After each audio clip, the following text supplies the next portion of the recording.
And today is kind of a special episode.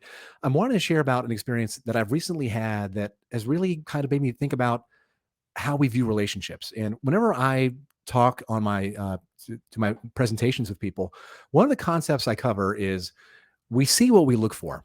So you know how when you get that new car, you start seeing that car everywhere. And sometimes whenever we meet somebody, we don't really see the real person, especially when we're getting into a relationship. We see who we think we want them to be. And in doing that, we tend to overlook things that when we look back at it, we're like, oh my gosh, why didn't I see the writing on the wall? And the reason that today's going to be very challenging for me is I want to be as transparent as possible while doing this episode. And that's because we're going to be talking about what has been labeled as mental illness. And I have been a very large proponent, an advocate for mental illness my whole adult life. I struggled with severe depression when I was younger, and I had some of the characteristics and traits that we'll even talk about today. And it's taken me a lot of work, a lot of therapy, a lot of years to really understand the why behind it. So I want to make sure that, I'm coming from a place of love. I'm coming from a place of non-judgment. And there's a very big difference between judgment and discernment. So as I'm talking about some of the things today, we're discerning behaviors. We're not judging them as good or bad. We're just making an observation about the behavior and how it manifests in certain personality traits. And I think it's really important because whenever we talk about mental illness, the National Institute of Health, according to them, 15% of the population has one of the illnesses in cluster B, is what it's called. 6% of the general population has narcissistic personality disorder.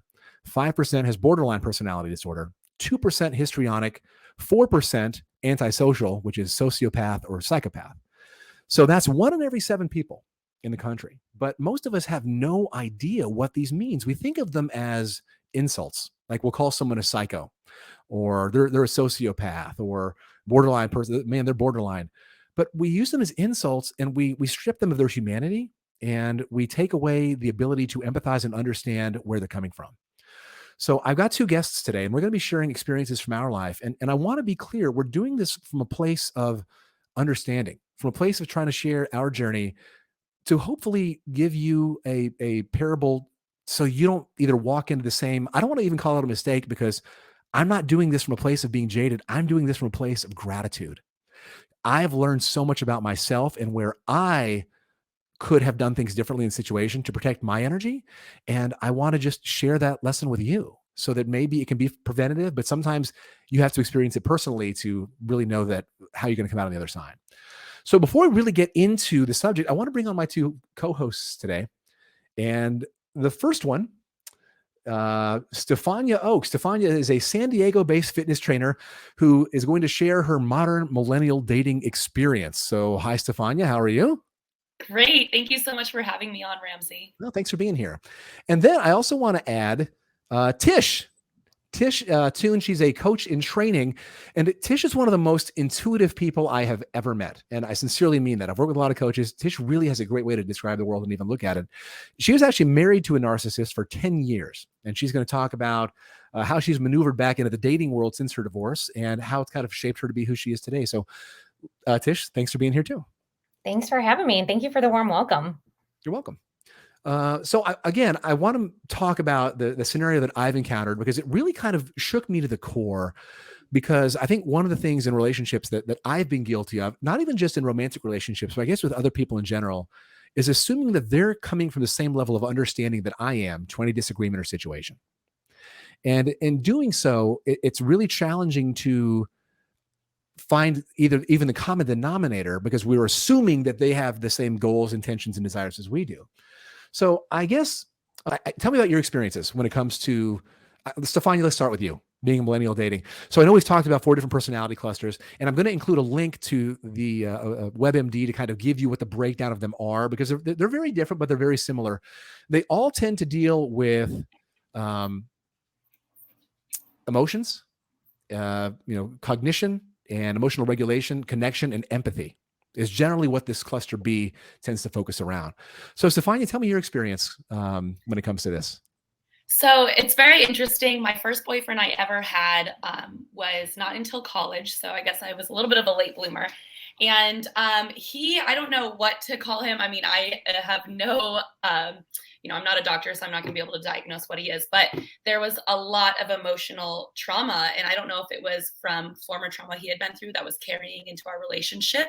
Maybe he never really got to that point with me, but we did date for 2 years, and he was just extremely mean and would insult me. And not having dated anyone prior, I just kind of thought, oh, okay, well, he's a human, like, be gentle with him. Like, he obviously needs help. And so I was just so sweet and understanding for 2 years. And I think I was that way because I didn't have a great example of a relationship or a partnership from my own parents. And so my mom is quite the romantic, and my father is a German engineer who likes beer. So doesn't really make for the best marriage, and their marriage did end. But throughout my childhood, I had always just seen my mother give multiple chances, be patient, cry in privacy, not make it too big of a deal, stay loyal, all of these things that I now looking back on specifically that relationship, others as well. But, at that point in my life, I think I was doing what I thought was normal because it had been what I had seen. And I did go through a period after the breakup, just feeling so resentful. Like, how could someone really be this evil to me? And to be honest, when I had done the breakup, he was completely blindsided. So I don't think he had any idea that every single day he was chipping away at my confidence, chipping away at just even my ambition to put myself out there to go do the things I wanted to do, because he would, demean me. He would put me down. He would tell me that my dreams were stupid or that I was never going to do them or whatnot. And so, I just think that there are people out there that it takes a while to learn about them and why they're the way they are. And sometimes you do not realize that until it's the end of a relationship. Well, and thank you for sharing your story. And I'm assuming, and correct me if I'm wrong, that he didn't call you stupid and demean you when you first started dating. Would that be fair to say? No, it was more so in the very, probably first couple of months. It was more so of just he would be in a bad mood, but it wasn't, Direct to you. ticks against me, insults against me.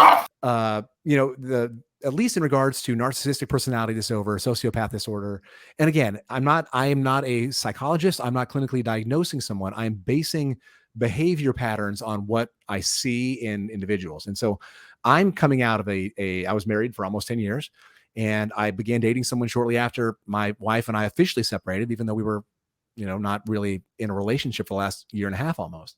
And one of the things that some of these behavior traits do is they start with something called love bombing. And I was never familiar with this term until a couple of days ago, where they acts that I thought were sweet at the time because I hadn't had affection before. So 2 days in, this girl that I was dating told me she loves me. And the first week she buys me a painting of my dog. And I guess let me back up. When she said she loved me, at first I was like, what? And then one of the things with the personality types is not taking ownership, and they'll change what they say, and almost it's called gaslighting, where it's like, no, I meant just, I love being with you. And it's like, well, that's not what you said. And then it's a slow erosion of what you think reality is, because they want you to be in their world. And the love bombing is just doing all of these things, like introducing me to parents a week in, or saving her name in my phone, or her mom's name in my phone as future mother-in-law. And like, one thing seems innocent enough, but eventually it's like the frog that boils in the pot of water. Like, you don't realize it's boiling until you're kind of hooked in there. So Tish, you are married to a narcissist. So tell me a little bit about how that started and your experience. I see you nodding a lot when I'm talking about love bombing. Yeah, absolutely. I resonate with a lot of what you're saying. So my ex-husband, when we first met, came on very strong, very similar, a lot of emotional feelings, right off the bat. One thing that he did was pretend to be someone that he's not. And of course, at the time, I had no idea that that's what was happening. But he pretended to like the things that I liked, was into the things that I was into, did things, super romantic things. I mean, we spent the first couple of weeks really just understanding what I was looking for, what kind of personality type I am, things that I like, things that I don't. And then he actively was just everything, made it a point to be like, I'm everything you're looking for, me. And so we fell in love very quickly, and he moved in very quickly. We're talking within a matter of a few months, he moved in.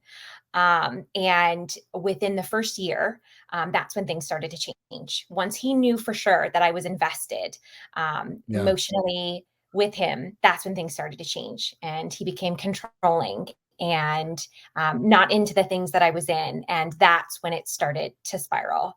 And of course, I'm the type of person, and he knew this. I am an empath. I'm a people pleaser. I am someone that wants to do anything and everyone for the people in my life. And so I didn't want to walk away from that. And so we started counseling, and we were in and out of counseling for the 10 years that we were together. Yeah. Yeah. So thank you for sharing that. I luckily, and I will admit I am lucky because I saw, I mean, it's still, this was a painful process for me, only because I was made to feel crazy. And there's a book here I'm going to highly, highly recommend called Psychopath Free. And I'm going to be doing some quotes from this book because it really changed my perspective. And this ties in with what you and Stefania both shared. There tends to be certain patterns that these people do. And the first one is the idealization, where she made me feel like I was the best thing on earth. It's the love bombing. It's all the little things. Like I told her my favorite dessert was banana pudding. The next day she showed up making this giant tub of it for me.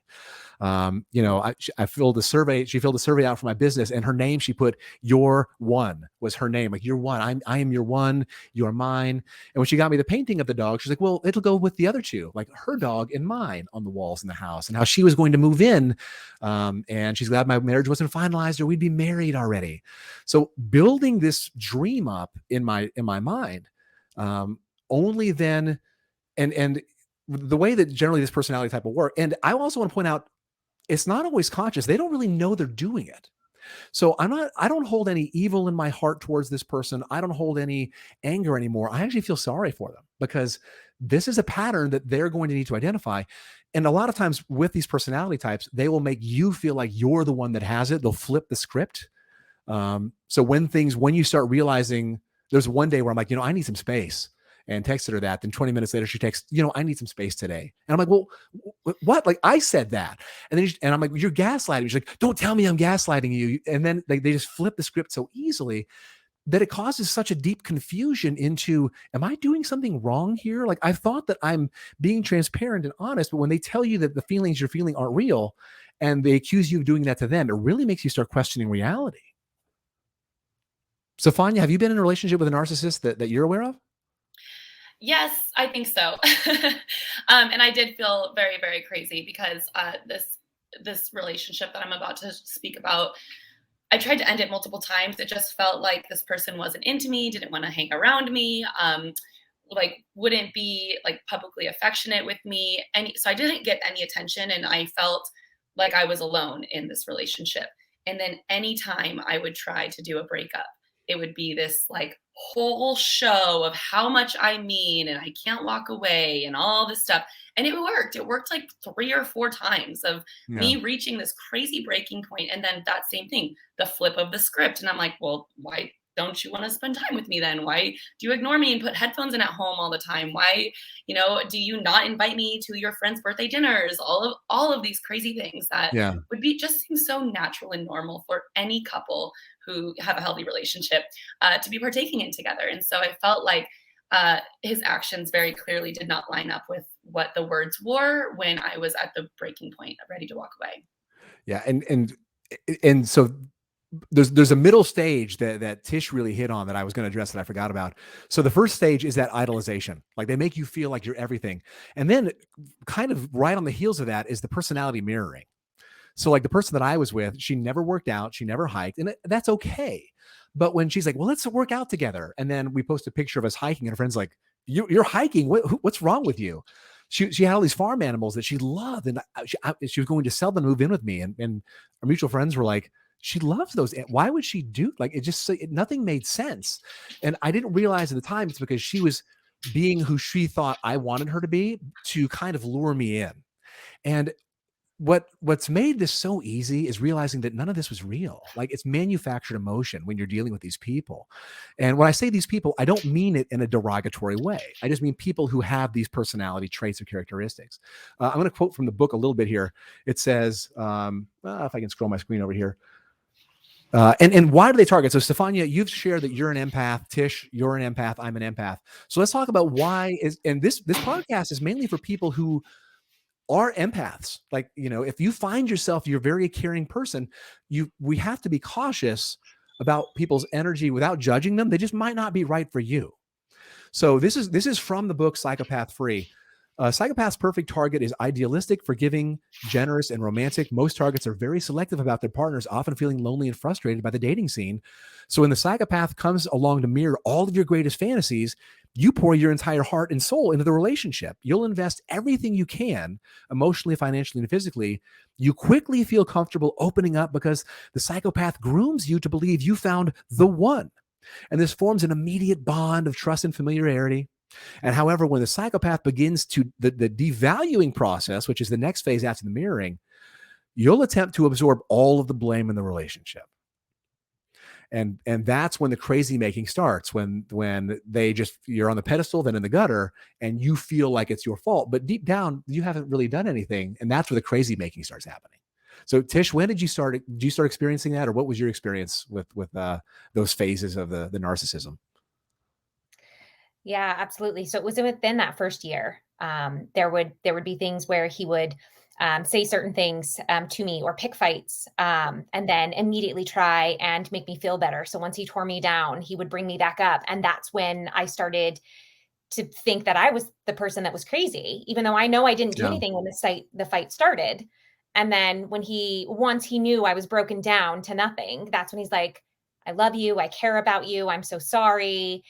And then I'm like, wait, but am I crazy? But he loves me. And so it was this back and forth of like, you didn't do anything, but then he swoops back in, he tears you down and then swoops back in as the savior. And so that's when you start to actually think and you put it on yourself like, oh, it really was me. And you start blaming yourself and Yeah. seeing yourself the way that he wants you to see yourself.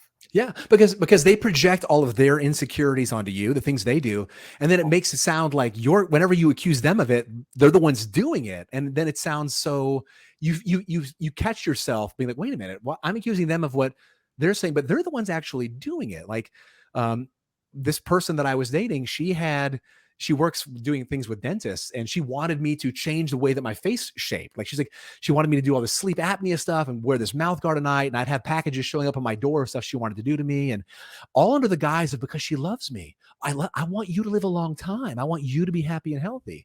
And it's control. But they do it in such a way that it doesn't come off as controlling at first. And then just that slow manipulation of you're going to be who they want you to be.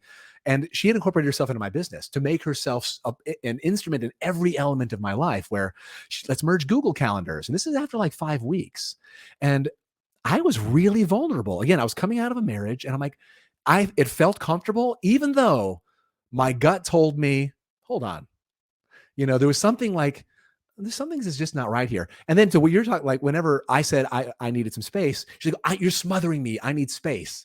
I was like, that's what I said to you. Like, I brought your extra clothes back here that you wanted to move into my house. And it's just that. And what I found to be one of the most healing therapeutic things in this, and we'll talk about some recovery at the end, because leaving these relationships is very challenging, because to try to refine your sense of self, because your sense of self has been destroyed. This person has integrated themselves as a mirror into your life, pretended they've loved you, and then completely cut things off or changed 180 degrees, and it leaves you feeling, what the hell happened? And that's such as kind of a mind screw, but just sharing and being like, this happened to me, and having other people be like, no, anyone would feel like that. It's so powerful to realize you're not crazy, to realize, and the term crazy sounds, I don't even mean it like the other person is. What I'm saying is, whenever you start questioning your own reality, you feel insane, because the other person's made you question who you are in the world that you're living in. What are your thoughts, Stefania? Yeah, actually, to exactly Tish's point and her whole story, one of my exes, I said that to him. I was like, how dare you be the person that pushes me off the cliff and then puts your parachute on to come pick me up? Like, that's what they do. They push you all the way off. They destroy you. They bring your self-esteem down, make you feel like you can't do anything without them. But then it's that after they're done with the argument, with the fight, with the, whatever the toxicity is that they choose, it's this, I love you so much, and I'm only doing this because I care about you, and I'm here for you, and let's be better, and blah, blah, blah, blah, blah. It's all these words you've never heard them talk about ever before, because it's not actually their intention. It's a theater show. And I think that a lot of people experience that, but when you are so broken, pushed off of that cliff, and, feeling like you're falling flat on your face, that doesn't feel like the most empowering time that you can walk away from a toxic situation or a relationship. and it's a manipulation tool. At the same time, I also can't even say that I give these people enough credit to say that they were doing it on purpose. It is kind of just who they are, or it's the patterns that they've been shown and known, because I don't really think that they were that smart to like play this mastermind game on me like I'm a little puppet. But it's just, the way I see it is that these people are very damaged, and that's hard to get out of someone, because you, like you guys are saying, these people have been mirroring what you're doing. You work out, they want to work out. And so it's really difficult when you feel like you've almost lost that self of sense around you, because they are doing all the things you want them to do to an extent, but within their own limitations, within their own control, within their boundaries. And it's not about you, it's all about them. Thank you so much. There's another clip I want to read from this book, Psychopath Free, and it's about manufactured emotions. And this is so important because whenever, so I guess I want to clarify this thing. When things started getting rocky, and my intuition saved my life, because this person, I was up doing a hike with some friends of mine that she was supposed to come to, and then she didn't. And the way she texted me was just off. And my intuition just kind of ding, something's not right. So I drove home early. I had a key to her place. Another car was in the driveway, but the deadbolt was locked. So she said, "Oh, I'm not feeling well. I'm sick. I can't make it." And I was worried about her. So I went in through the backyard. I went in through the back door, and there was another guy there in her bed next to her. And this was someone who texted me earlier that day saying, "I love you. Sorry, I can't make it. I love you." And we talked on the phone 2 days before, and she's saying, we're going to go on vacation once a month together. Like, we were planning our life together, building our life. She was planning to move into my place. And whenever I caught the guy in her bed, she just looks at me and she says, "You need to go," to me. And I was just, my world had exploded, because this was the person that was telling me, "You're my one, we're going to be together forever," introducing me to her mom after a week, just all of this. She gave me the keys to her place after 3 weeks. And it shattered my emotional state. Like, I didn't know what reality was. Was this all a lie? And so this is a quote from the book Psychopath Free. "During a relationship with a psychopath, you are likely to experience a range of emotions you've never felt before: extreme jealousy, neediness, rage, anxiety, paranoia. And after every outburst, you constantly think to yourself, if only I hadn't behaved that way, then maybe they'd be happier with me. Think again. Those were not your emotions. I repeat, those were not your emotions. They were carefully manufactured by the psychopath in order to make you question your own good nature. Victims are often prone to believe that they can understand, forgive, and absorb all the problems in a relationship. Essentially, they checkmate themselves by constantly trying to rationalize the abuser's completely irrational behavior." So after I'd caught her, I had blocked her on everything. And then she, like you said, like, she tried to lure me back in, texted me, "We didn't have sex," or she made up a new email address because I blocked her, because boundaries are something that tend to not be there with people with these kind of character things. "We didn't have sex. I was going to tell you, I'm sorry. When can I get my stuff?" And I was like, exactly. So Stefania, for those of you just listening, Stefania's face kind of said it all. If someone's like, "You're my soulmate, you're my one, I love you," and they're like, "Hey, sorry, I can't change it. When can I get my stuff?" It made me feel like, what is going on? Like, you were so into, and I know people, they have a change of heart, and it would have been different had I heard, "Hey, I'm sorry, I'm just not into it anymore. I don't love you." Like just to get any kind of clarity. And then just the gaslighting and lying started before it got flipped to being my fault. But so red flags, let's talk about red flags when we're going into a relationship to look at so that we can protect ourselves from these situations. So the first one we talked about is love bombing. So love bombing is when they do grandiose gestures right off the bat, expensive gifts, tell you they love you soon, introduce you to important family members, talk about spirit, like, "You're my one, we're connected." So what other love bombing type things have you ladies experienced?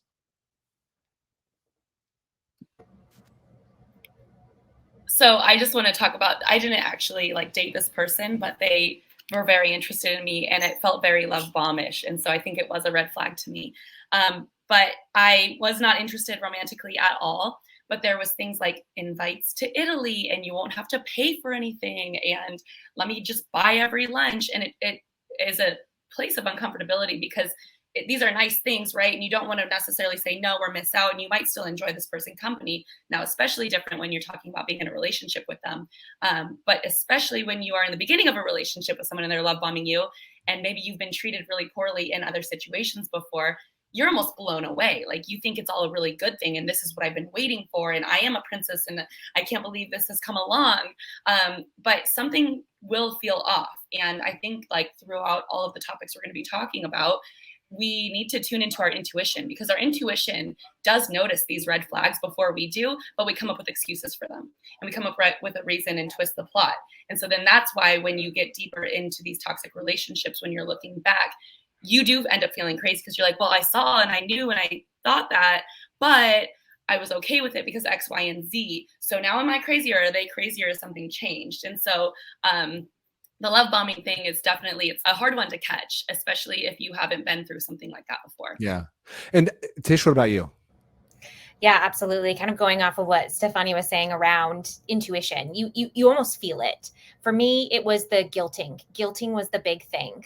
My ex-husband would be like, oh, you're making plans with your girlfriends. I really wanted to spend time with you, or, doing these things. So he would basically, no one could have you except for him.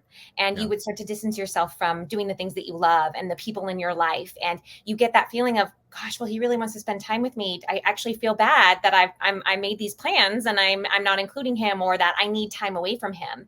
And that sucks you in, and it happens more frequently and more frequently, and to the point where now, being divorced and dating, that's immediately, if something in my gut, and I'm a good person, like I feel like I am respectful of other people, and I want to balance that out. But if I immediately get a thought of, there's nothing wrong with me wanting to spend time with my friends, or have, do things for me, you are not my entire life.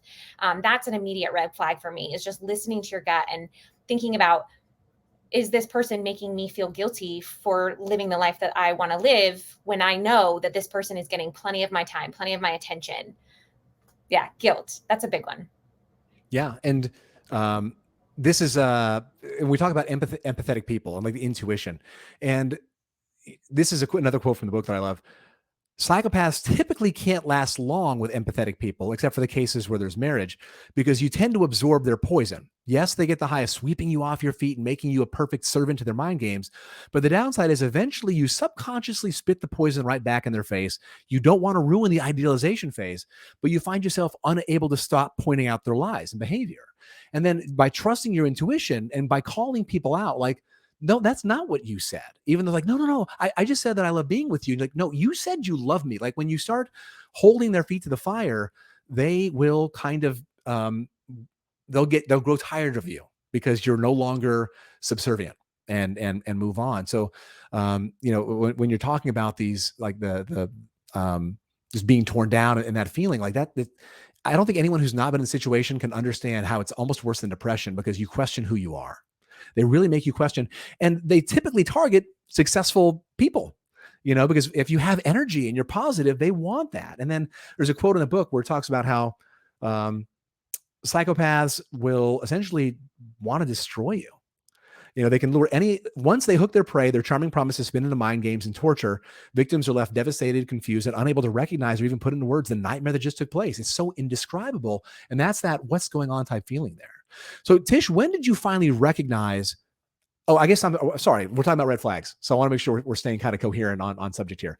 So love bombing, we talked about love bombing, and then you talked about the guilt that they made you feel guilty for stuff. So the gaslighting, there's two different forms of this. So one is just denying things that they said that they did or said. No, I never said that, when you know specifically that they did.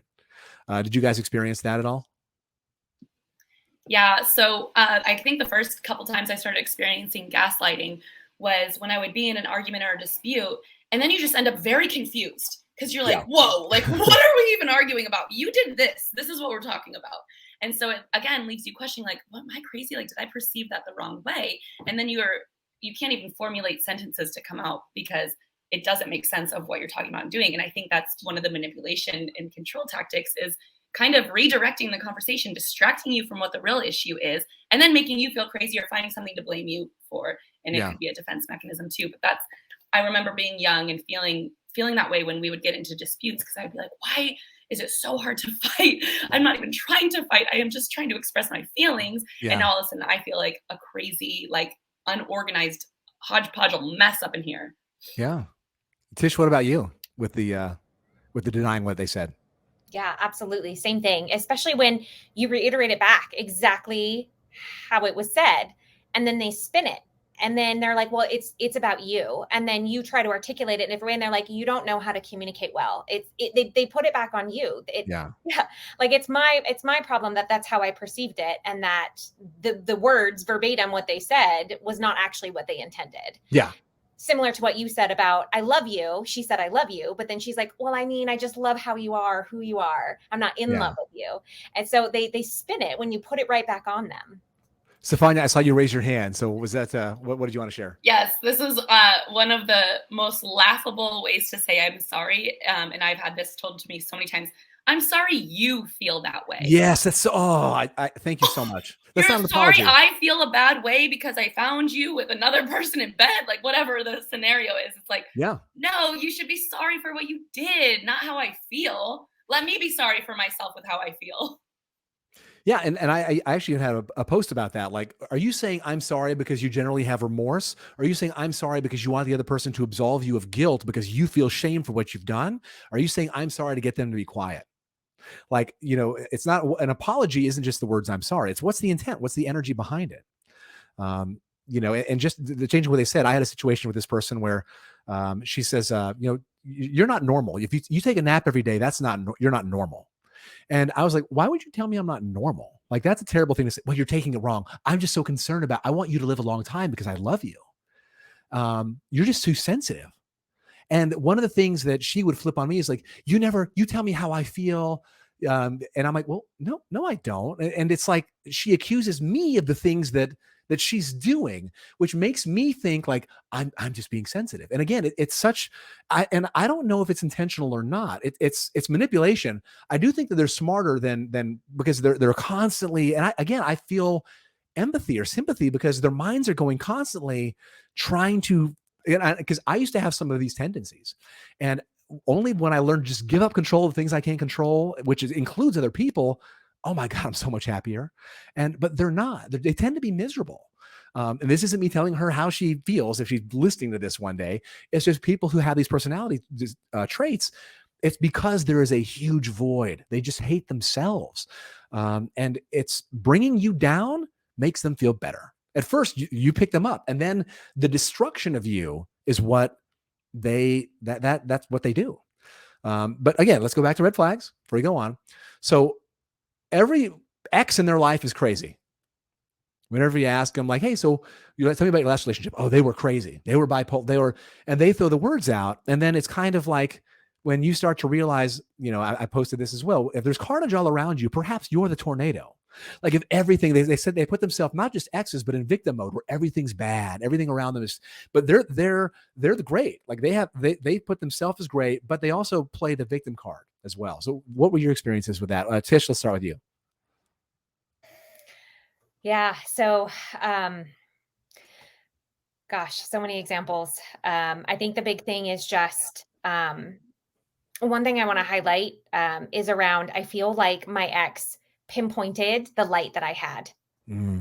I feel like he saw the things in me that he wanted, that he knew he couldn't be. And so he took that, and that's what the focus was on, is to bring himself down to that level. So when you say tornado, I feel like that was, at least for my ex, that was his focus, was making sure that my light was always dim.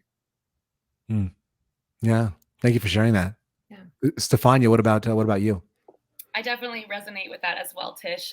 It's not about letting you shine in the world and be who you are, even with, having plans with your friends. And in my scenario, I was a fitness instructor at a very popular gym. And I always felt like, I was in front of a bunch of people who loved me. And then why wasn't this person at home able to be happy for me, support me in that setting, be proud to be around me in that setting? But then also recognize what these other people were recognizing, but he wouldn't even give it credit. And so I ultimately felt like with the two relationships I've been referencing, that these people, don't trust themselves, and then don't have self-confidence. Because when you do think about something, like everyone who's ever listening right now, think about the most confident person you know who is so in tune with themselves. They would never treat anyone poorly ever. So it is only these people who are so uncomfortable with who they are, they don't like who they are, or they're depressed, or they don't have any confidence. They can fake it. They can be an actor or an actress for a while, but it ultimately comes down to when they see you shining your light, they can't handle it because they Yeah. don't know how to do that for themselves. Yeah. But initially they're gonna talk about your light because they're gonna build you up. So they can't bring you, they can't tear you down if they're not a part of your life. Well, So of course, because they don't want to be attracted to someone who's a loser, who's not going after their ambitions and their dreams. Most people are going to be attracted to very high quality people. yeah, And so, and as empaths, like you said earlier, I think we have another extra layer of forgiveness or, kind of doling the red flags because we want to be understanding and accommodating to people yeah, because we know we're not perfect too. But when it comes down to the way you treat others, there's a right and a wrong way to do it. There's a way to say you're sorry when you have made a mistake. And I think all three of us here are very genuine when those types of circumstances arise. But I do think a narcissistic personality type of, person that you're dating, they are going to be attracted to you for all of the same great qualities. But when it comes to you outgrowing, outshining, overstepping, that's when they're not cool with it. And then that's when the destruction of your confidence comes in because they can't handle seeing you grow past them. yeah. Thank you so much. And you brought up one of the other red flags, the next one actually, which is how do they treat other people and how do they speak about other people? Mm-hmm. Because in my situation, there was not a good word said about, like, even her best friend who I met at the same time that I met her. She's like, well, she never does the work. She never works on herself. She's not improving herself like we are. And then I had spent Easter at her house with her mom, and everything they said about anyone else was just negative. And on Easter, they called her sister and they put her sister on speakerphone. She's like, I don't want to talk to her. They're bad mouthing neighbors. Just like nothing positive said about anyone. And I even left early. I'm like, you know what? No one had anything nice to say about anyone. And then she had no response.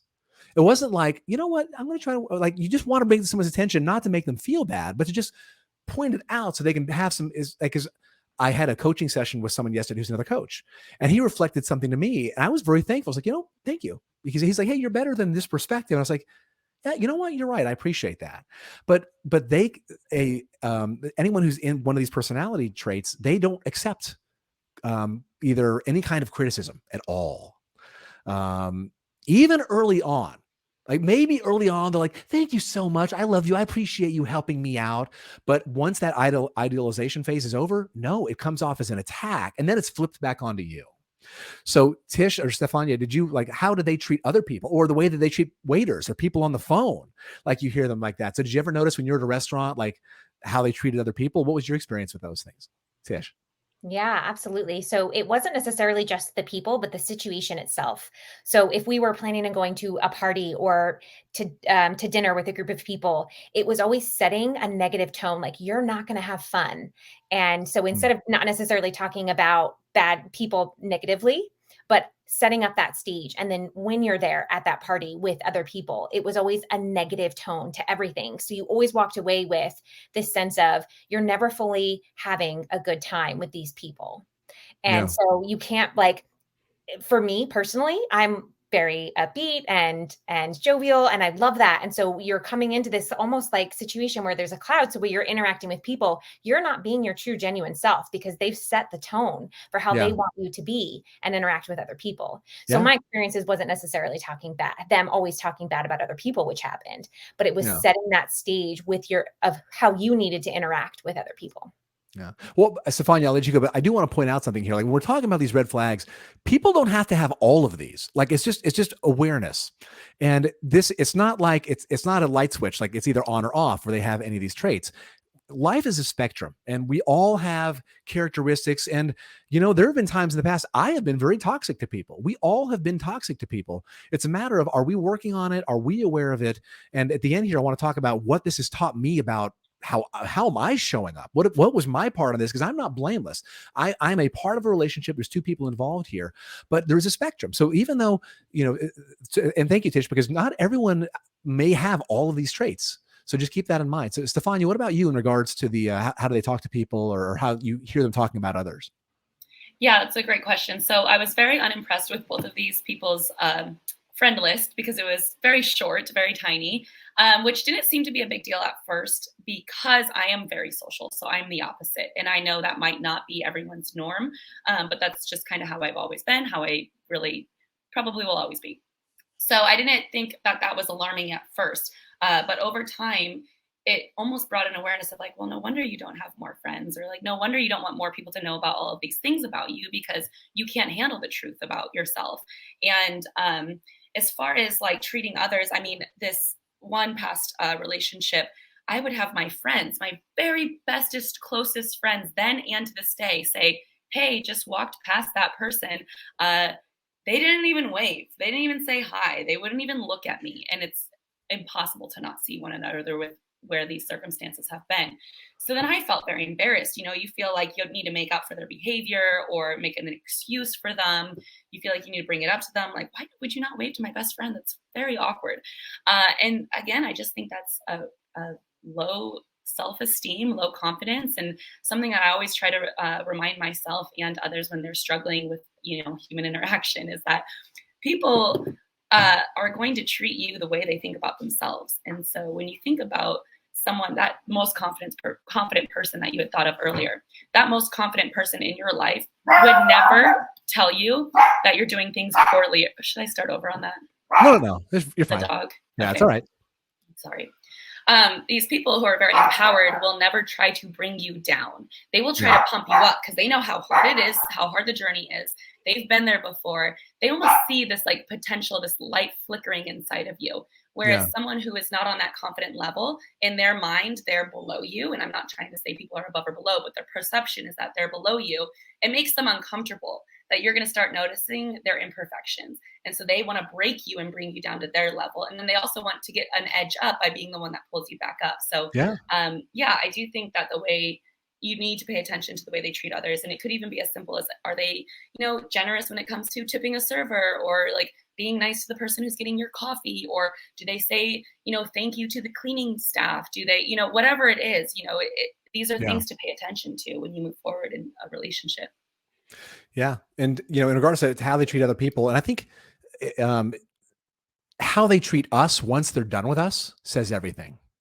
Because once they've used the empath up and were discarded, and this for me was the hardest part to kind of rectify, because even after I'd caught her literally cheating on me and she'd lied, and then I'd asked for the truth, and she's like, well, I've told you all I can tell you, which is a lie, because she'd say, oh, he's my friend. I've known him well. I don't have any texts from him. No, he's not saved in my phone. He just crashed because he was drunk. Just all the lies. And I still believed it because I'm like, there's no way she could do this to me because she's my one. So this is, again, from the book Psychopath Free. If your soulmate went from fascinated to bored in the blink of an eye, this is not normal. If you were called jealous and crazy by someone who actively cheated on you, this is not normal. If you are desperately waiting by your phone for texts that they once initiated on a minute-by-minute basis, this is not normal. If all of their exes were madly in love with them, this is not normal. Psychopaths are parasitic, emotionally stunted, and incapable of change. Once this individual is gone from your life, you will find that everything begins to make sense again. The chaos dissipates and your sanity returns. Things will be normal once again. And whenever I caught her cheating on me, and she's like, you're smothering me. And like she really turned this around, and there was no, I guess, remorse. And for someone who is so like, would text me 1,000 times a day, every morning, good morning. Oh, I just want to tell you good night. It's my favorite time of the day. I want to connect with you, to just go like ghost, just go dark. Like, I need some time to think, like, and not have any remorse. That's not normal behavior. And then this ended up this is really where I started to question, like, have I really grown? Because this next sentence, this is from this book also. I think it's important to kind of tag on here. Perhaps you begin to feel needy and clingy during the relationship or at the end of it. But again, it's all manufactured. Who was the one responsible for initiating constant conversation and attention in the first place all that time? It was them. Once they're bored, they'll start to lash out at you for trying to continue practices they initiated. Again, most people would agree that neediness is toxic in a relationship, but there's a huge difference between true neediness and the psychopath's manufactured neediness. So they establish the rate of communication, what you guys say to each other, and then they make you look crazy when you're still continuing to operate under the parameters that they established in the relationship. And that's part of what the crazy making is. Because then they're like, you're being needy and crazy. It's like, well, no, you did this. You created this thing. So how did you guys experience that at the end, or when you started calling them out on some of the things that you noticed that weren't true or real? Okay. So basically the last 2 years of the relationship that we were together, I had fallen out of love with him, and I had told him that. And so we had spent the last couple of years heavy in counseling, working through trying to get that spark back. And he knew that he had pretty much lost me at that point with my emotions. So that is when things got really, really bad. He had always made it a point to break me down and spin things on me on and off in our relationship. But those last couple of years is when it got the worst, because he knew that I could walk away at any time. And because there was no love backing behind it, it magnified his desperation and his attempt to try and make me get sucked back into the things that were happening. So a lot of that was happening those last couple of years up until we actually decided divorce. Yeah. Thank you for sharing that. Yeah. And a lot of it is that projection also, like whenever the tearing down, and this is another quote from the book that I like. Well, I don't like, but the fact that it's a reality that psychopaths project and blame you for their own behavior. They accuse you of being negative when they're the most negative people in the world. They gaslight you into believing that your normal reactions to their abuse are the problem, your reactions, and not the abuse itself. So when you feel angry and hurt because of their silent treatment, broken promises, cheating, or lying, there's something wrong with you. When you call them out on the dishonesty of the behavior, you're the abnormal one who is too sensitive, too critical, smothering them and always focusing on the negative. This is all part of the brainwashing process, acting inappropriately, unacceptably, downright abusively, and then trying to turn it around and make it your fault. They intentionally cause pain you don't deserve, all the while denying they've done anything to begin with. And on top of that, they try to make it your fault so that you blame yourself for something that supposedly didn't even happen. And again, I want to reemphasize that I'm sharing this because this really can make people who go into a relationship having worked on themselves and really come looking for a partnership to question their reality when these things happen. I'm not judging this person who did this to me as a bad person. They're wounded, and if people go out in the world not being aware that other people can show up like this, then they're going to get hurt like I got hurt. Now, I am so thankful for the pain that I have felt, because I have so much more understanding of the human condition and what people do, and how do I handle emotions, and how do I work through processes whenever I'm hurting and stuff too.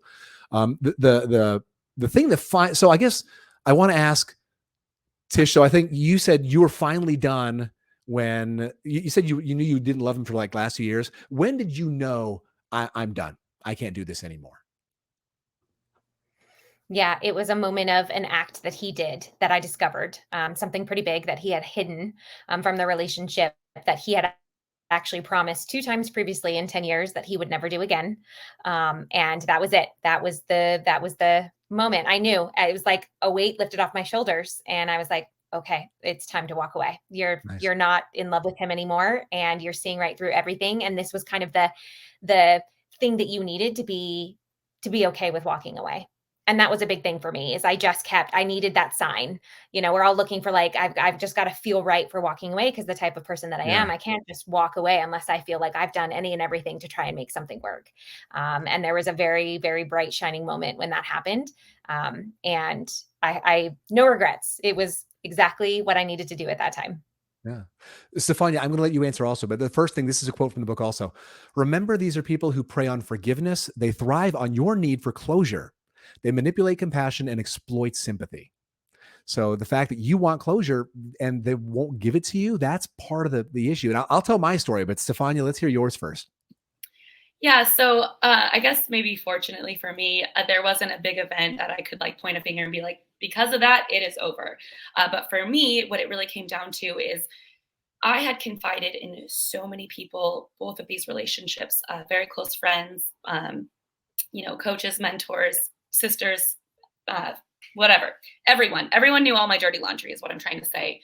And I just got to a point at both of these relationships where, in contrast to Tish being married and already in that very like kind of solid, kind of locked in feeling, I could not imagine the rest of my life with either of these people. And Yeah.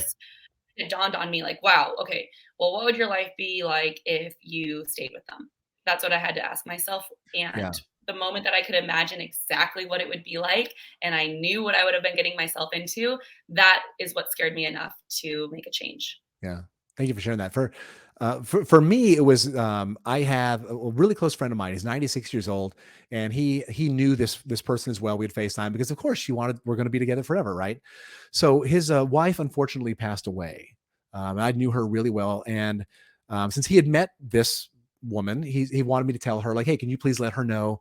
And he also like he really thought that she cared for me based on when we FaceTime. He thought, and so I told her, he said that, and I had a hard time with his wife passing away. I was close with them. She had met him, and so I'm like, hey, can we just talk real quick? I was hurting, and this is after she cheated on me. And I was like, I really need a friend right now. She's like, sorry, I'm talking to my daughter, which first off, it's her stepdaughter, but they always have to have someone to kind of go to. And I'm like, look, one of my really good friends, his wife passed away. Can we please talk? And she's like, this isn't about you. Stop. And that's the thing with the people of this is when you really need true support, they're just not there. And then I kind of laid into her, and this is it. And that's the thing. Whenever you encounter these people, accountability means nothing. And when you try to hold them accountable for, look, these are the actions that you've done, then they lash out and project. And then when she replied, like, look, you're smothering me. How dare you do this to me? Don't contact me, which was ironic since I tried to block her on everything after I caught her cheating on me. And she made new email addresses to reach out to me. But again, it had to be on her terms. And once she sent this hateful message, I'm like, everything was a lie. Like there's no way the person that I knew who was like, you're my one, who would text me like, there's no way woman would act like that. And that gave me the peace to be like, I'm done. Like, I'm not, because until then, again, like I was saying, it was manufactured emotion of like, if this is my one, what am I doing? And the reality is the answer is nothing. This was not my fault. And that's such a freeing thing here. And why I wanted to do this podcast is because I think it's so important for people to realize that if you're in a relationship with these 1 in 7 people in the country that have these characteristics, just trust your instincts. Be aware of what some of these behaviors might mean. Now, can these people improve? Yes. But part of the problem is when they deflect everything back onto you, the hardest thing about telling someone they're a narcissist is, no, you're the narcissist, is you get that thrown back at you. And there's nothing you can do to counter that, because everything that they do, they've accused you of. So it's just spun right back. So sometimes it's just a matter of just knowing that you have nothing but love in your heart for them and just walking away and doing what's right for you. So I want to talk about a little bit, how do we heal? Because usually when you're done dealing with these people, it's we blame ourselves. I blamed myself until I finally got this book recommended to me. And yes, I was in love. I was in love with the idea of this chameleon who fed me the perfect person. She's a siren, of who I thought I needed in my life or wanted in my life. And that's okay. It's forgiving myself and talking to other people to help me realize, no, anyone who walked in on their significant girlfriend who's going to move in a couple of weeks with another guy in bed would probably be kind of hurt by that and want some answers. But in the moment, whenever they're so callous, you don't see that. So be compassionate to yourself when you're coming out of this. You need time to heal. Because there's a devastation. This illusion that you thought you had is gone. This love that you thought was your one is gone. So what are you doing for self-care? How are you eating? Are you sleeping? So Tish, what worked for you? What helped you when you got out of your relationship? Yeah, just that. I took a step back and I evaluated. 10 years with someone, I completely lost my full sense of self. I didn't recognize the person in the mirror. What do I like? What do I not like? I was someone for an entire decade. And so it was really just figuring out what I like about myself, feeding back into that confidence, surrounding myself around people that was positive, trying new experiences, and working just truly on myself. I didn't date for almost a little over a year, I think it was, before I even started dating again or even entertaining that idea. I truly just focused on myself and my confidence and my view of myself. So when I did start dating, the people that could come in, I wasn't easily broken. someone Yeah. tried to do those things, those red flags, I could recognize them almost immediately. And I'm like, no, I'm confident. I'm strong. Like, I am proud of who I am. I love who I am. And that was so, and happy who I am. And Yeah. that was so important to me. So that was really where I started. And it was a journey. It took a long time. But yeah, really starting with my sense of self. Thank you. And Stefania, what about you? Because I know you said you weren't as deep into the relationship, but what did you do to kind of help figure out who you were and pull yourself together? So just first, a lot of deep reflection and thought, but really to Tish's point earlier on, when she was getting into that relationship, she stopped doing the things that she loves. She stopped spending as much time with the people she loves. So both of the times that, I had fallen a little, I brought myself back to who I am by doing the things I love. What is it that I would do if that person, wasn't there, if I had all of the time in the world? And you just go back to doing and eating. And like I was even laughing, Ramsey, when you said, what do you eat? How do you sleep? You do everything that puts you in a good mood. And that's what I have done to help myself, because you'll realize you'll miss those things. Or maybe you were saying no to your friends all of those times just to Yeah. protect their feelings. And so, everyone will say like, oh, start going out or whatever, but maybe even just seeing your friends more often, not in a necessarily of like a nightclub, but even Yeah. just going to coffee or making more time for the people who are close to you. Do the activities that you used to invest your time with that you felt like you've been stripped of for however long. Treating yourself how you eventually want to be treated by someone Yeah. who would eventually come along and make a whole perfect day, knowing the things that you love the most. What would those things be? Well, yeah, and I also think it's important, like when you're talking about going out and meeting friends again, one of the things that I struggled with, and I've actually been talking to other guys who have been in these situations before, that's been very helpful, is whenever you talk to your friends who you had introduced them to, and now you have to kind of explain what happened, because in our mind, things were perfect, and your friends will be like, well, what happened? Like, you were so happy. And not having shame and just say, I was fooled, just be honest. And, I try not to paint this person as a monster, because they're not. They're just broken. I don't think that they cared about me, but I know that they don't care about themselves. And that to me is like, hey, they're a wounded person, and I wish them the best. And that's really, so being honest with your friends about like, yeah, there's some things that I might have missed. But that's on me. And I guess I'll talk about what I owned. Like what's my part in this? I'm not blameless here. I was coming out of a marriage. I was vulnerable, but I loved, the delusion felt so good. It's like, you know what? This is nice. And because it's like, I had some very toxic relationships in the past where I had the butterflies in my stomach and I was always excited. I didn't have that here, because she made it feel so comfortable and calm. And I thought that was the sign, because she's like, you're my one. I just know it. And I'm like, all right. I just kind of went along with it. So I'm not blameless. And then I would get caught up in it. I would get caught up in the, let's text all the time. Let's do this stuff. And then whenever I would have moments of things are going way too fast, I had to slow down. And then she would say it the next day. And then I'm like, wait a minute, I'm wanting things too fast. When it wasn't me, I was being gaslit. But just understanding that it brought a lot of my insecurities to the surface. It brought a lot of my character defects, because my buttons were pushed, and it showed me a lot of what I want to work on, and the importance of boundaries, because it's a slow erosion. Like, they don't just, like, if she had done all of these things day one, she had said she loved me the same day that she had a portrait of my dog and had the two others, gave me the keys to her house, had half of her clothes here, wanted to go buy these things for the bedroom. All this, like the first day I've been like, this is crazy. But it's a slow, gradual erosion of your boundaries and who you are, and an enmeshment that I have a better idea now moving forward of the need to find myself. And Tish recommended a book that I highly recommend that I got. It's called Single on Purpose. And part of the problem is I don't like being alone. And it was really, the book has been very helpful. And Tish, I want to talk a little bit about how we met and just the difference. So a couple of days after this happened, I felt crazy. I'm like, I'm going to go out and meet people. So I got on a dating site, and Tish was the first person I met.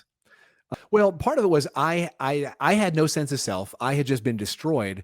And the irony is, and this is where I'm saying this is making me a better person, where looking at, when do I have that neediness? And my sense of self was shattered. I mean, this was 4 days later. My universe was spinning, and the person that I thought was my one was just, everything was fake. And the thought of like, oh my God, I'm nothing, just trying to grasp onto something. And that's what's given me sympathy for this person is holy crap, I could be this person if I don't have awareness of who I am and how am I showing up in the world. And you and I talked today. Well, we've talked since then. And so how would you describe just the shift in me since I've kind of done, I mean, I still have work to do, let's be honest, but just the realizations, again, why I'm even doing this podcast, the realization of how these people can affect your personality.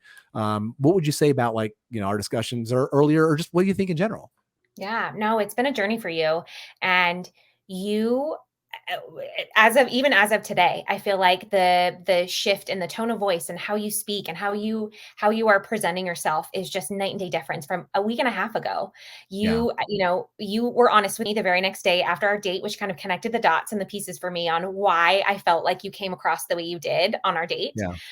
And then you reached out to me and you were honest and you were open and you have texted me and we've had phone conversations around the thoughts in your head and the emotions, and it's been up, down, up, down. And, but you had so much strength behind just wanting to heal and move past this and just be, okay.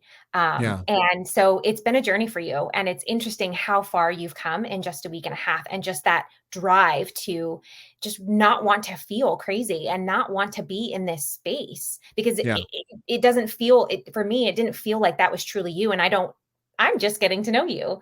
Yeah. And that you said those things, but I felt those things from you. So it's definitely been an ebb and flow, up and down journey for you this past week and a half. And it's been kind of actually amazing to see, and really, really inspiring to see what you've been going through. Well, thank you. And Stefania has been invaluable as well. Like, both of you have just really been there, because it is a roller coaster whenever you're coming out of the situation, because you don't know what to believe. They have shattered the world around you, and it takes time. And, it's been challenging, but I am so grateful that I went through it, because I now know I have much better control over how to handle my emotions, what's really going on, and leaning into some old childhood wounds that I've had of, hey, it's okay to be alone, and working through things. So I am so thankful for this person having come into my life, because it's taught me so many lessons and so many things. Like, even when I'm presenting now, and how I kind of brought this thing up, we see what we look for. And I was looking at the things in this person that they were showing me and ignoring the things I didn't want to see, but were right in front of me. And Malcolm Gladwell has a book called Blink, and it talks about just trust that gut instinct. Like, what is your gut instinct? And whenever we try to override it, we do ourselves such a disservice. So, and the other thing that I'm learning, and this is in regards to, like, what I'm spending time on myself and allowing my intuition to reset, because now it's pinging like, as a friend who says, "Oh, I'm going to go to dinner tonight." Like, are they really going to dinner? Are they just like, because your trust has been violated so egregiously that it's like, all right, and I know I'm going to trust again. I know I'm going to actually have genuine love. And I read a meme today, because I'm kind of a meme meister, talking that really resonated with me. It says, don't look at that love as fake whenever you're in a relationship like this. Your love that you had, that's your love. You're capable of loving someone. So don't let someone who wasn't deserving of it, who manufactured this fake human being to hurt you, don't let that ruin your ability to love, because you have it. You made it. You didn't need them. They created a fake construct for you to fall in love with. You're capable of that love with a person who deserves it. So there are lessons. So, Stefania, what did you learn about your experiences? What's your biggest takeaway? After the first relationship, the one I said that was my first, boyfriend ever. I honestly was so naive. All I thought was, okay, well, I know I'm not going to end up with a man who's aggressive, because he would fight and he would get loud and be mean. And that was my whole thing. I was just like, gentle people moving forward.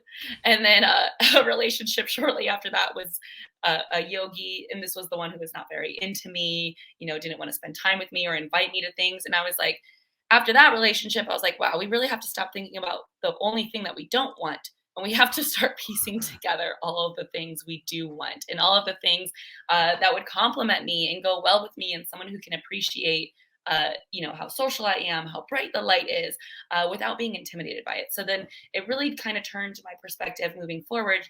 It's not about finding someone with a job title, or about finding someone within a certain age demographic, or someone who has X, Y, and Z, or does X, Y, and Z. it is about finding a soul that you want to spend time with. Yeah. So I just feel like, these bad experiences ultimately just helped me think about what I want more. Yeah. Thank you. Tish, what would you say your biggest takeaway is? My biggest takeaway is self-worth, that I am worthy, that I do not have to tolerate or be a part of someone's life or have someone be a part of my life that doesn't give me what I'm giving in return, and that I am worth exactly what I want and what I need. And that does not take away from the person that I am, because I'm a people pleaser. I want to do and be so much for other people, and I can still do that and still be that same for me without Yeah. losing that. So yeah, knowing that I'm worthy. Well, thank you. And you've helped teach me that too. You and Stefania both have really helped me kind of find that sense of self, with that the jar of muddy water was there. Just I had to let the dirt settle to the bottom to really start to get some clarity on who I am. Yeah, for me, it's boundaries and my self-worth. And this is something that I am working on as well, as a coach, as a speaker, as a healer, is help people who ask for it, not because I think they need it. And like, this person was, oh, we're going to redo your business. Let's do all your goals and stuff like that. I didn't ask for that at first, until and then it made me want to help her. Like, again, but now having the awareness of what's my intention of helping. Because again, I'm, and even in times today, I want to apologize if I did get animated, because there's still emotion around this for me. And it's challenging to be completely objective, because there's still pain here. And it's something that I'm still working through, but I'm no longer like, I'm free of this person for the most part, in regards to my understanding of I don't want to be with them at all. It's just a matter of regaining my sense of self. And that's a process. And I'm still wounded, and I'm not going to lie about that, but it allows me to be authentic and connect with people and let them know that it was a nice kick in the ass for me, because life was going fantastic and I had no issues. And this is a reminder that there's duality to life. Like, you cannot feel the really good without also feeling the really bad. And also, not everything I feel is mine to feel. So the worst of it, again, as empaths, we absorb these emotions of other people. And did you notice that, Stefania or Tish? Like, wait a minute, this isn't even me. Like, when we feel like crap, it's because we're around someone that feels like crap, and now we feel like crap.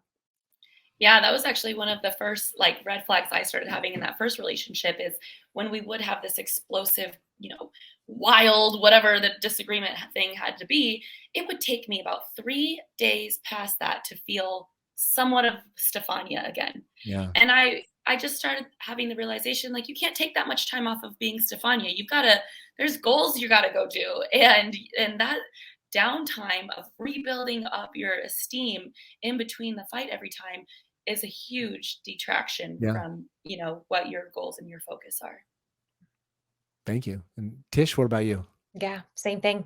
Exact same thing. Ditto. Ditto. Ditto. So wild. And I do have one more thing to add is now that I'm in a very healthy, very solid relationship with a man who we've talked about marriage, very much seeing my future with him. Now that I'm in this relationship, sometimes that old stuff will still surface, only as contrast of what I'm experiencing now. Like, I remember, entering this new relationship with my boyfriend, Sam. Now, he would just do really nice things, or he'd be really great, or he'd want to spend a lot of time with me, whatever the things were. And it would be such contrast to what I felt like I was used to. And it just blew me away. But if I had to sit down and write about it or tell a friend about it, it sounded so silly, because he was just being a gentleman. He was just kind of doing the bare minimum thing. But after getting out of a toxic relationship, you might find yourself in the dating world experiencing things and be like, I can't believe they did that for me. Like, that is crazy. But going back to exactly what you guys said, you are worthy. And just realize, if you want this beautiful relationship that encompasses, whatever it is that you want, it is out there. You will get it. But there's no rush. And that's the thing, but that's the thing with people with this cluster, is it's kind of like, oh, let's shake hands. Hey, when do you want to get married? It's the we have to move full speed ahead. Just going in with both feet. And again, when they start to love everything you love, and it's just not real. So having the boundaries to pace yourself and to know what's real, and when I say don't compromise, like be you and then a part of something. Like don't allow that enmeshment to happen. So and what's in go difference ahead. between us, all of us here, I guess I should say, is that you guys have been married before and in longer marriages prior. I'm at the age where I've got a lot of friends who are starting to stress about their age, and it is a rush thing because they want to find a mate so they can have children by a certain time, so their bodies can still do it, or they're not going to be, a father who's going to be showing up at high school graduation when he's 70. And so I just encourage exactly what you said: don't rush things. And if you were 37 versus 40 when you found the love of your life, what would those 3 years really have done for you if you settled at 37 with someone else? You're just creating a bigger mess for yourself. That's a great point. So I want to point out to people who are listening to this who might still be in relationships with a narcissist or someone in this thing. It's not as simple as just leaving. And it's not as simple as just saying you're a narcissist and then they say, okay, I'm going to work on that. It's a challenging situation. And I was very fortunate and blessed that my intuition saved me. We were supposed to start couples counseling 3 days after I caught her in bed with someone else. So that my intuition saved me and told me to come home early. But if you find yourself in a situation where you're in, just get professional help from therapists, a counselor. It's not going to be an easy process. Find friends, reach out. There's great resources online. The Psychopath Free, there's a website that they recommend in here where people can go just to kind of talk about things. If you feel you may have some of these tendencies, again, what are you doing to improve yourself or to work on yourself to shore up some of these issues that you may have? Like Tish was saying, I've in the last 2 weeks, I have done a ton of work. Not that and I still have work to go, but like, are you seeing a therapist on a regular basis? Do you have a support group that you talk to? Are you journaling? Are you meditating? Or are you just, going out in the desert and doing ayahuasca and thinking that life's going to be good? Like, what are you doing and don't get me wrong, there's a space for plant medicine to be incorporated in this, but don't hang your hat on one thing and say, well, I did this one thing. Like it's a holistic approach. Like, what are you doing to truly work on yourself? And are you doing it for you? Don't do it for someone else. Do it for yourself. And just again, and this is something I say to everyone, instead of self-improvement, find self-compassion. Really focus on that self-compassion. Love yourself. And if you're someone who either finds yourself that you feel you may be one of these things, a sociopath, psychopath, and again, I use these words in the clinical sense. I'm not meaning anything derogatory. It is simply these words. And I know we've used the word crazy today. A lot of times we're just talking about ourselves or how we feel. I mean that with no disrespect, no ill will. It's just a matter of not feeling that my cognition is where it should be. I mean that not as an insult in the least, just more as discernment rather than judgment. So ladies, I want to thank both of you so much. This is a very challenging subject and a very raw subject where we have to be real about experiences that we've been through. So I appreciate both of you so much. Is there anything else either of you would like to add? The only thing I want to note to people listening is that we all have the strength. And I know sometimes we don't feel that.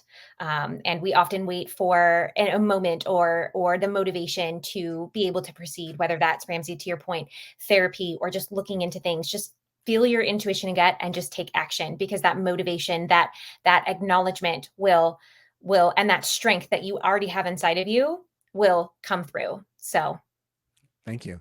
I'm going to end with the introduction from the book Psychopath Free. I think it's important. Finding yourself involved with a psychopath is an adventure, that's for sure.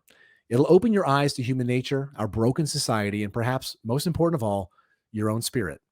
It's a dark journey that will throw you into spells of depression, rage, and loneliness. It will unravel your deepest insecurities, leaving you with a lingering emptiness that haunts your every breath. But ultimately, it will heal you. And I'm so thankful for this experience I had, which has taught me about myself and other people, and for meeting great other people along the way that can understand and to make me know that I'm not alone. So thank you both so much. And thank you guys for listening or watching. And I'm going to be doing more of these.